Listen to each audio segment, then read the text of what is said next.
जय हिंद। आइए अब देखते हैं आज दर्पण। तो दर्पण क्या होता है, दर्पण कितने प्रकार के होते हैं और दर्पण जो प्रकार होते हैं उसमें क्या क्या अंतर है, इसको देखते हैं। कहाँ कहाँ दर्पण का उपयोग करते हैं हम लोग, इसको पूरी अच्छी तरह से समझते हैं। तो दर्पण क्या होता है पहले इसको समझते हैं। तो दर्पण एक वैसा सतह होता है या वैसा कांच का सतह कह सकते हैं जो निश्चित नियमों के अनुसार अपना परावर्तक सतह को क्या करता है, बदलता है। मतलब कांच का एक वैसा सतह जो निश्चित नियमों के अनुसार अपना परावर्तक सतह को क्या करता है, बदलता है। तो उसे हम लोग क्या कहते हैं, दर्पण। तो दर्पण क्या होता है, दर्पण जो होता है यहाँ पे लिखेंगे दर्पण। दर्पण क्या होता है, क्या होता है।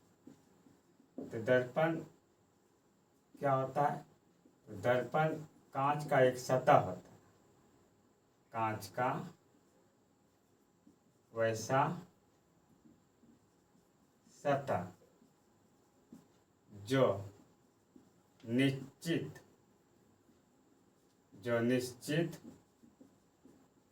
नियमों के अनुसार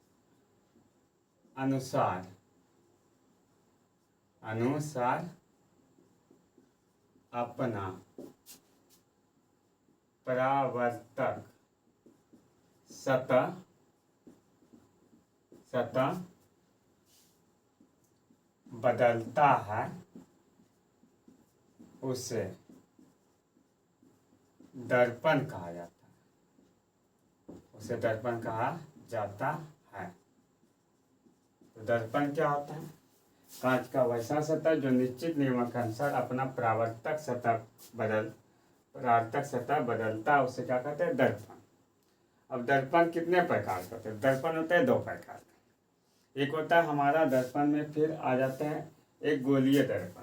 दर्पण कितने प्रकार के होते हैं, दर्पण दो प्रकार के होते हैं, गोलीय दर्पण और दूसरा होता है हमारा फिर समतल दर्पण। तो गोलीय दर्पण क्या होता है, तो वैसा दर्पण मतलब जो दर्पण एक खोखले गोले का भाग हो, या फिर जिसका परावर्तक सतह एक खोखले गोले का भाग होता है, उसको कहते हैं गोलीय दर्पण। मतलब जिस दर्पण का परावर्तक सतह एक खोखले गोले का भाग होता है उसे कहते हैं गोलीय दर्पण। इसके बाद एक समतल दर्पण क्या होता है, तो वैसा दर्पण जिसका परावर्तक सतह समतल या बराबर होता है, जिसका परावर्तक सतह समतल या बराबर होता है उसे कहते हैं समतल दर्पण। फिर आते हैं गोलीय दर्पण। कितना प्रकार का होता है, गोलीय दर्पण होता है फिर दो प्रकार के, एक होता है अवतल दर्पण, फिर होता है उत्तल दर्पण। तो दर्पण कितने प्रकार के होते हैं, तो दर्पण होता है, दर्पण के प्रकार लिखेंगे, फिर क्वेश्चन लिखते हैं दर्पण कितने प्रकार के होते हैं, कितने प्रकार के होते हैं, दर्पण कितने प्रकार के होते हैं। दर्पण होता है कितना प्रकार के, दर्पण होता है हमारा फिर दो प्रकार का। एक होता है गोलीय दर्पण, या लिखेंगे दर्पण दो प्रकार के होते। एक होता है गोलीय दर्पण और फिर होता है दूसरा समतल दर्पण।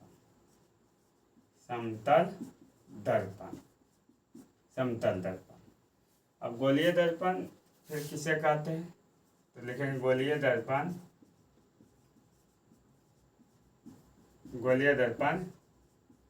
किसे कहते हैं। गोलीय दर्पण क्या होता है, इसका आंसर जो होगा, तो वैसा दर्पण जिसका परावर्तक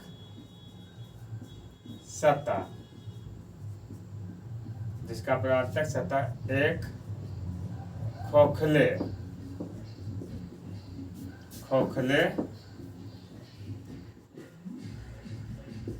गोले का भाग होता है, उसे गोलीय दर्पण कहते हैं। इसे गोलीय दर्पण कहते हैं। उसे कौन दर्पण कहते हैं? गोलीय दर्पण। वैसा दर्पण जिसका परावर्तक सतह एक खोखले गोले का भाग होता है उसे गोलीय दर्पण कहते हैं। इसके बाद गोलीय दर्पण इस तरह का होता है, इस तरह का गोलीय दर्पण। इसको अगर इस तरफ पेंट करते इस तरह से तो इधर आ जाते हैं, ये गोलीय दर्पण इस तरह का होता है। और फिर यहाँ से इस तरह का, तो गोलीय दर्पण दो प्रकार का। इसको अगर अलग कर दे तो ये अवतल हो जाता है, इधर ये उत्तल हो जाता है। तो गोलीय दर्पण फिर दो प्रकार के होते हैं। इसके बाद अब इसको एक बार फिर समझ लेते हैं। वैसा दर्पण जो निश्चित, वैसा एकांश का वैसा सतह जो निश्चित नियमों के अनुसार अपना परावर्तक सतह बदलता है उसे दर्पण कहते हैं, उसे दर्पण कहते हैं। दर्पण कितने प्रकार के होते हैं? दर्पण दो प्रकार के होते हैं। एक होता है गोलीय दर्पण, दूसरा होता है समतल दर्पण। अब गोलीय दर्पण क्या होता है? तो वैसा दर्पण जिसका परावर्तक सतह एक खोखले गोले का भाग होता है उसे कहते हैं गोलीय दर्पण। कौन दर्पण कहते हैं? गोलीय दर्पण। फिर आते हैं समतल दर्पण। किसे कहते हैं? समतल दर्पण किसे कहते हैं? यहाँ समतल दर्पण किसे कहते हैं? कहते हैं ये जिसका परावर्तक सतह समतल हो, यानी जिसका परावर्तक सतह क्या? समतल। वैसा दर्पण जिसका परावर्तक सतह समतल या प्लेन होता हो, या बराबर होता है, उसको कहेंगे समतल दर्पण। तो यहाँ लिखेंगे वैसा दर्पण, वैसा दर्पण जिसका परावर्तक सतह समतल होता है उसे समतल दर्पण कहा जाता है, उसे समतल दर्पण कहा जाता है। अब समतल दर्पण इस तरह का होता है जिसका परावर्तक सतह समतल हो, जिसका परावर्तक सतह समतल हो उसे कहते हैं समतल दर्पण। अब इसके बाद आता है गोलीय दर्पण कितने प्रकार के होते हैं? गोलीय दर्पण के प्रकार कितने होते हैं? गोलीय दर्पण कितने प्रकार के होते हैं? तो गोलीय दर्पण होता है दो प्रकार का। एक होता है हमारा अवतल दर्पण और दूसरा होता है उत्तल दर्पण। तो गोलीय दर्पण दो प्रकार के होते हैं, दो प्रकार के हैं। एक होता है अवतल दर्पण और दूसरा होता है उत्तल दर्पण। और ये अवतल दर्पण और फिर उत्तल दर्पण। और अवतल दर्पण फिर उत्तल दर्पण किसको कहेंगे? वैसा दर्पण जिसका बाहरी सतह पेंट या कलई किया होता है उसको कहते हैं अवतल दर्पण। जिसका आंतरिक सतह पेंट या कलई किया जाता है उसको कहते हैं उत्तल दर्पण। यानी जो बाहर पेंट किया हो या बाहर की तरफ निकला हो तो उसको कहते हैं अवतल दर्पण। और जो अंदर पेंट किया हो या फिर अंदर की तरफ कलई किया हो या अंदर की तरफ धंसा होता है तो उसको कहते हैं उत्तल दर्पण। कौन दर्पण कहते हैं? उत्तल दर्पण।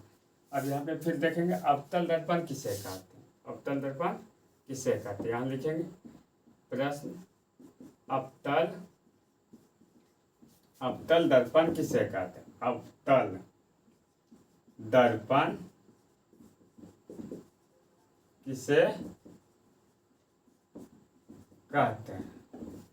तो फिर इसका आंसर जो होगा तो क्या होगा? वैसा दर्पण जिसका, वैसा गोलीय दर्पण जिसका बाहरी सतह पेंट या कलई किया हो, जिसका बाहरी सतह पेंट या कलई किया होता है उसे कहते हैं अवतल दर्पण, उसे कहते हैं अवतल दर्पण। तो लिखेगा वैसा दर्पण जिसका बाहरी सतह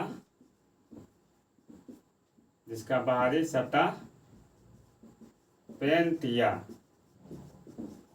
कलई किया होता है उसे अवतल दर्पण कहा जाता है, उसे अवतल दर्पण कहा जाता है, उसे अवतल दर्पण कहा जाता है। वैसा दर्पण जिसका बाहरी सतह पेंट या कलई किया होता है उसे अवतल दर्पण कहा जाता है। अब इसका फिगर अगर देखेंगे इस तरह होता है, जिसका बाहरी सतह पेंट या कलई किया, इस तरह से जिसका बाहरी सतह पेंट या कलई किया जाता है उसको कहते हैं अवतल दर्पण। तो बाहर पेंट या कलई करती, इसका नाम हो गया अवतल दर्पण। अवतल दर्पण। अब फिर देखते हैं उत्तल दर्पण। अवतल दर्पण, उत्तल दर्पण किसे कहते हैं? उत्तल दर्पण किसे कहते हैं? तो इसका जो हो जाता है, उत्तल दर्पण किसको कहता है? जिसका आंतरिक सतह पेंट या कलई किया हो, जिसका अंदर वाला भाग पेंट या कलई किया आता है उसे कहते हैं अब उत्तल दर्पण। जैसे ये दर्पण है, जिसका आंतरिक सतह पेंट या कलई किया हो, तो पहले लिख लेते हैं वैसा दर्पण। वैसा दर्पण जिसका आंतरिक सतह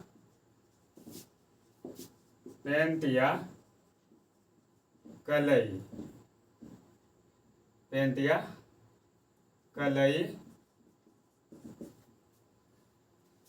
किया होता है उसे, जिसका आंतरिक, वैसा दर्पण जिसका आंतरिक सतह पेंट या कलई किया होता है उसे उत्तल दर्पण कहते हैं। उसे उत्तल दर्पण कहते हैं। उत्तल दर्पण कहते हैं। अब उत्तल दर्पण फिर हो जाता है हमारा इस तरह का। अगर इसका अंदर वाला भाग पेंट या कलई कर दे इस तरह, अगर ये अंदर वाला भाग पेंट या कलई किया रहे तो उसको कहेंगे हम लोग उत्तल दर्पण। कौन दर्पण? उत्तल दर्पण का। तो अंदर वाला भाग पेंट या कलई किया हो, तो जिस दर्पण का अंदर वाला भाग पेंट या कलई किया रहता है उसको कहते हैं उत्तल दर्पण कहते हैं। अब यह दर्पण का कहाँ का उपयोग होता है? तो अवतल दर्पण का जो उपयोग होता है हजामती दर्पण के रूप में किया जाता है दाढ़ी बनाने में, और इसके अलावा अवतल दर्पण का उपयोग किया जाता है सोलर कुकर वगैरह में। और इसके अलावा किया जाता है अवतल दर्पण का और उपयोग किया जाता है, अवतल दर्पण का सोलर कुकर में किया जाता है, और हजामती दर्पण के रूप में किया जाता है, और गाड़ी का हेडलाइट में किया जाता है। किसके? गाड़ी के हेडलाइट में। और उत्तल दर्पण का जो उपयोग किया जाता है, इसका उपयोग किया जाता है कहाँ पे? तो गाड़ी को पास देने में, जैसे गाड़ी वगैरह जो रहता है, चाहे मोटरसाइकिल है या फिर 4 चक्का का वाहन है, तो उसके साइड में एक मिरर लगा रहता है। वो मिरर क्या करता है, पीछे से आ रहे वाहन को ना बड़ा आकार रहने के बावजूद उसको छोटा करके पूरा दिखाई देता है, जिससे गाड़ी को पास देने में क्या हो जाता है, सुविधा। इसलिए इसका उपयोग करते हैं उत्तल दर्पण का उसमें।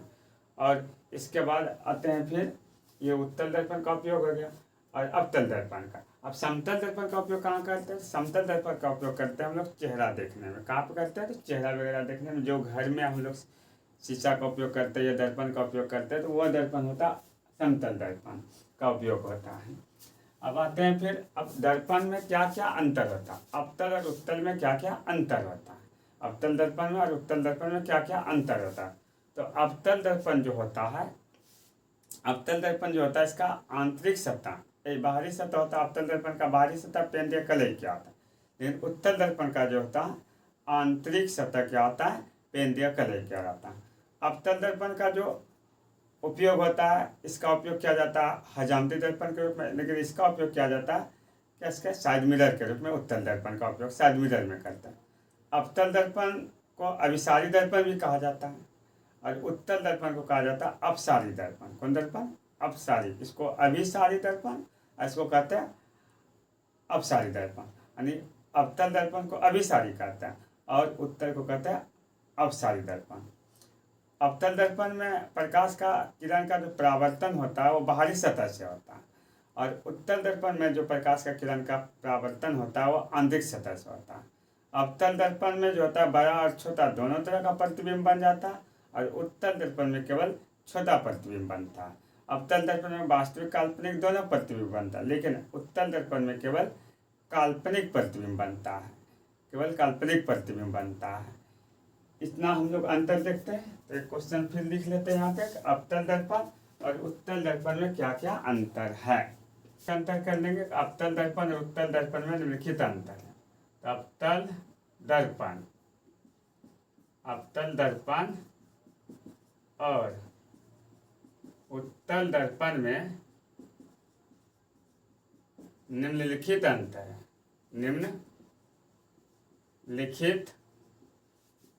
अंतर।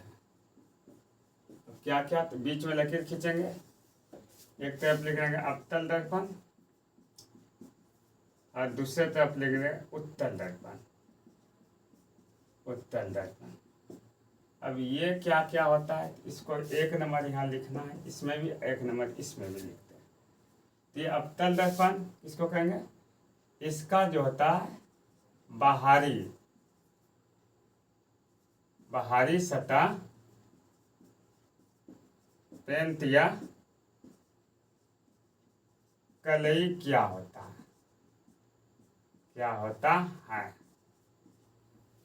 इधर लिखेगा इसका आंतरिक सतह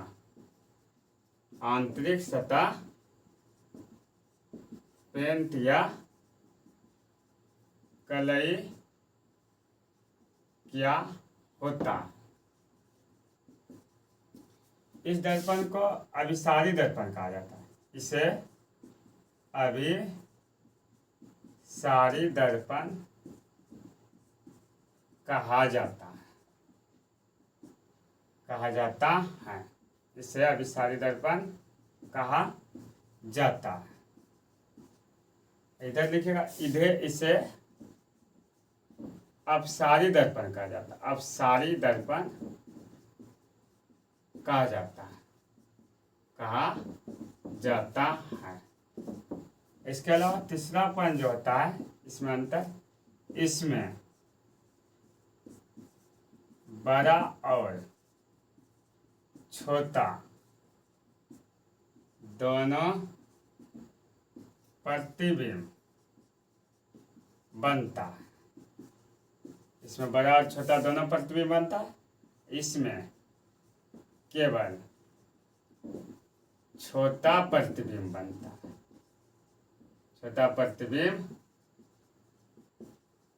है। इसके अलावा चौथा अंतर इसमें हो जाता है कि इसमें वास्तविक और आभासी दोनों प्रतिबिंब बनता है। इसमें केवल आभासी प्रतिबिंब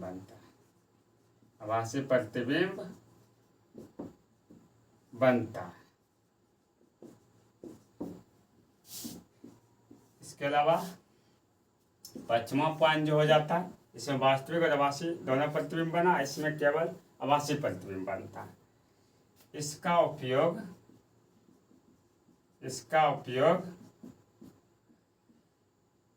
दाढ़ी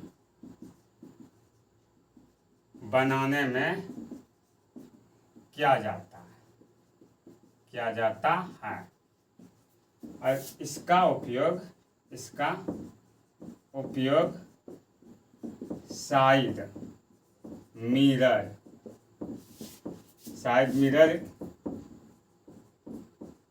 में किया जाता है।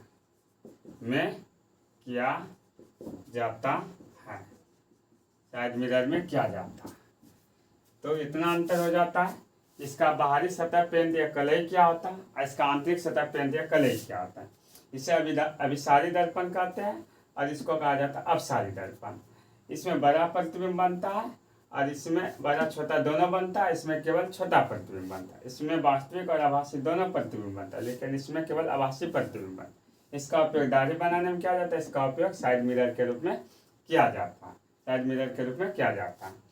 अब आते हैं, एक बार फिर इसको रिकअप कर लेते हैं। दर्पण क्या होता है, दर्पण कितने प्रकार के होता है और दर्पण में क्या अंतर है। तो पहले दर्पण क्या था कि कांच का वैसा सतह जो निश्चित नियमों के अनुसार अपना परावर्तक सतह को बदल देता है। तो उसको हम लोग कहते हैं दर्पण। दर्पण को दो भागों में कहाँ कहाँ बांटते हैं अभी, तो एक होता है गोलीय दर्पण, दूसरा होता है समतल दर्पण। अब गोलीय दर्पण क्या होता है, तो जिसका परावर्तक सतह एक खोखले गोले का भाग होता है उसे कहते हैं गोलीय दर्पण, और जिसका परावर्तक सतह समतल या बराबर होता है उसे कहते हैं समतल दर्पण। अब गोलीय दर्पण इसके बाद कितने प्रकार के होते हैं, तो गोलीय दर्पण दो प्रकार के होते हैं, एक अवतल दर्पण और दूसरा था उत्तल दर्पण। अब अवतल दर्पण किसको कहते हैं और उत्तल दर्पण किसको कहते हैं, तो अवतल दर्पण का जिस दर्पण का बाहरी भाग या सतह पेंट या कलई किया रहे उसको कहते हैं अवतल दर्पण, और जिस दर्पण का आंतरिक सतह पेंट या कलई किया रहता है उसे कहते हैं उत्तल दर्पण। इसके अलावा अवतल दर्पण और उत्तल दर्पण में फिर क्या क्या अंतर होता है, तो अवतल दर्पण और उत्तल दर्पण में क्या क्या अंतर होता है, इसका बाहरी सतह, अवतल का बाहरी सतह क्या कलई क्या होता है पेंट, इसका आंतरिक सतह कलई या पेंट क्या होता है। इसके अलावा इसको हम लोग अभिसारी दर्पण कहते हैं, लेकिन उत्तल को अपसारी दर्पण कहते हैं। अवतल दर्पण में फिर इसका जो उपयोग वगैरह होता है हजामती दर्पण के रूप में होता है, लेकिन इसका उपयोग साइड मिरर में हम लोग करते हैं। इसके अलावा इसमें बड़ा छोटा दोनों अवतल में बनता है प्रतिबिंब, लेकिन उत्तल में केवल छोटा प्रतिबिंब। अवतल में आभासी और काल्पनिक दोनों प्रतिबिंब बन जाता है, वास्तविक और आभासी या काल्पनिक दोनों बनता है, लेकिन इसमें केवल क्या बनता है हमारा काल्पनिक या आभासी प्रतिबिंब बनता है। इसके अलावा और एक होता है इसमें यहाँ पे अंतर क्या, कि इसमें प्रकाश का परावर्तन बाहरी सतह से होता है, बाहरी सतह से होता है।